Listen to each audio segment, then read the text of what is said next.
皆さんこんにちは。 BL 向上委員会のリスです。今回は普段あまり触れることのない中国 BL ドラマの世界をご紹介します。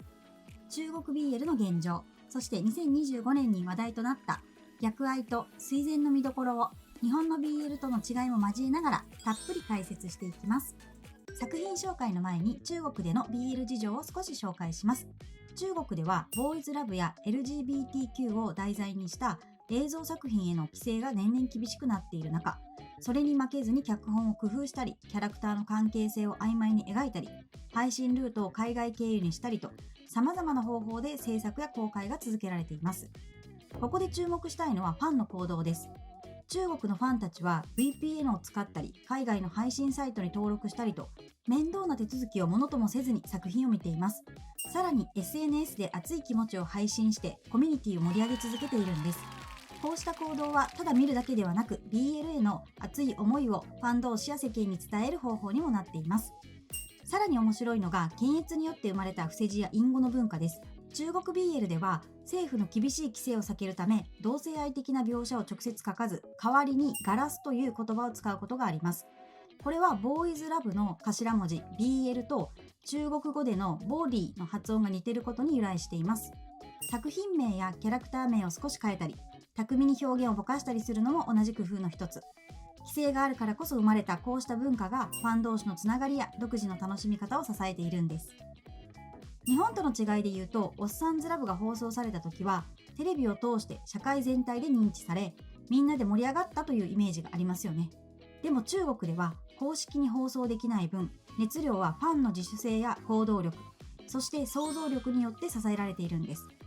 規制下だからこそ作品にたどり着くまでの過程も含めて BL を楽しむ文化がしっかり形成されています。まず逆愛リベンジラブをご紹介します。原作はチャイ・ジーダンの小説逆襲。中国の BL ファンに人気があり、10年前にも一度ドラマ化されています。全24話の長編ですが、全く飽きずにあっという間に見終わってしまいます。復讐から始まった恋がどう変化していくのか、登場人物たちの成長と一緒に楽しめるのがこのドラマの大きな魅力です。主人公のウーソーウェイは貧乏でダサいことを理由に3年間付き合った元カノに振られてしまいます。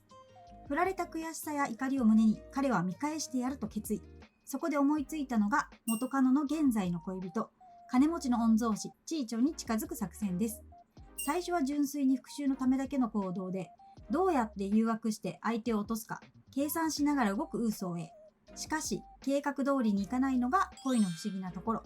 チーチョンと過ごすうちに彼の思いやりや意外な優しさに触れ、少しずつ心が揺れ動きます。ウーソーウェイ自身も気づかないうちに復讐心だけでは説明できない気持ちが芽生え始め、最初は駆け引きだった関係が次第にお互いを理解し支え合う関係へと変化していきます。喧嘩や誤解、ちょっとしたすれ違いもあるけれど、そうしたやりとりがあるからこそ2人の距離感や心の動きがとてもリアルに感じられるんです。回を重ねるごとに次はどうなるんだろうとハラハラしながらウーソーウェイの心の揺れや恋心の変化を追いかけられます。表情がコロコロ変わって気持ちがそのまま顔に出る可愛らしいキャラクターでついついハマってしまうんです。チーチョンは金持ちの御曹司で見た目も抜群にかっこいいんですが、それだけじゃないんです。普段は余裕たっぷりでクール。実はウーソーウェイの策略や感情に気づいていて、手のひらで転がすような余裕があり、この爆イケ感がたまりません。でも、ウーソーウェイを本当に好きになってからは態度が一変。甘やかしがすごくてまさにスパダリ。普段のクールさと好きな相手に見せる優しさや可愛らしさのギャップが絶妙で惚れてしまいます。二人が一緒にいる場面をもっと増やしてほしいと思うほどに、二人のビジュアルも抜群で絡むだけでも見応えがあります。最初は復讐のためだけに近づいていた二人がだんだん信頼と愛情で結ばれていく関係性の変化も見逃せません。もちろんブロマンスではなく BL ドラマのため NC シーンもしっかり描かれており、恋愛描写の濃密さも魅力的。キャスティングも話題です。チーチョン役のティエン・シューニンは早くから注目されていた俳優で、攻め役には彼以外考えられなかったそうです。実は原作者のチャイ・ジーダンが3回オファーを重ね、最後はビデオ通話で直接交渉し出演が決定しました。受けのウーソウェイ役ズーユーもカメラテストでの印象が決め手となり出演が決定したそうです。次に水前 ABO デザイアーです。この作品の世界観は BL マニアなら一度は耳にしたことがあるオメガバース。アルファ、ベータ、オメガという3つの性が存在する特殊な世界です。その中でもオメガは特に希少な存在で、男女関係なく妊娠が可能というかなり大胆な設定。そしてこの作品にはもう一つとても重要なポイントがあります。それが第4の性エニグマの存在。エニグマは他の性とは全く違う特殊な能力と魅力を持つミステリアスな存在なんです。この設定があることで物語にぐっと深みが増します。主人公のション・シャオヨーは病気の父を救うために HS グループの社長シェン・ウェンランを訪ねます。そこで出会うのが美貌の秘書ホワヨン。ション・シャオヨーは S 級アルファ、しっかり者でクールな御曹司ですが、実はちょっと恋愛が長続きしないタイプ。これまで32人と付き合ってきましたが、一番長くても半年で終わっています。好みは色白で目が大きくて赤い唇のオメガ。そんな彼の前にまさに理想そのものの人物として現れたのがホワヨンなんです。でも実はホワヨンはオメガじゃない。本当はエニグマで、ション・シャオヨーのことを以前から知っていてずっと狙っていたんです。偶然を装って接近し、ション・シャオヨーの理想のタイプのオメガを演じながら少しずつ彼の心に入り込んでいきます。表向きはシェン・ウェンランの秘書として完璧な仕事ぶりを見せるホワヨン。どこか儚げで弱々しい雰囲気を漂わせていますが、それは全部計算。実際の彼は多分、いや絶対に強い。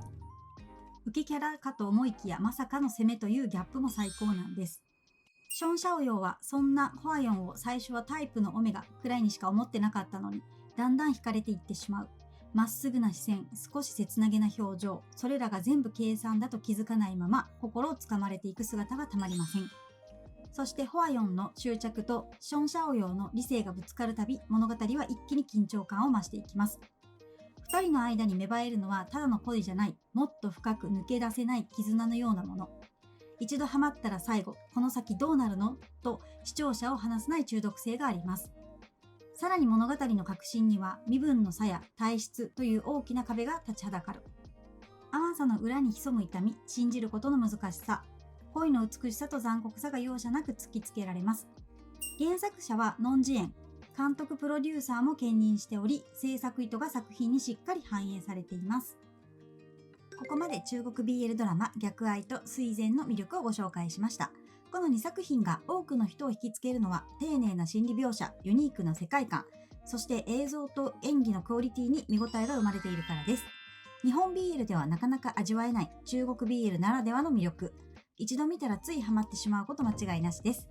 また中国 BL を見たことがない方もこの2作品は最初の一歩にぴったりです。しかも両作品とも楽天 TV で視聴可能。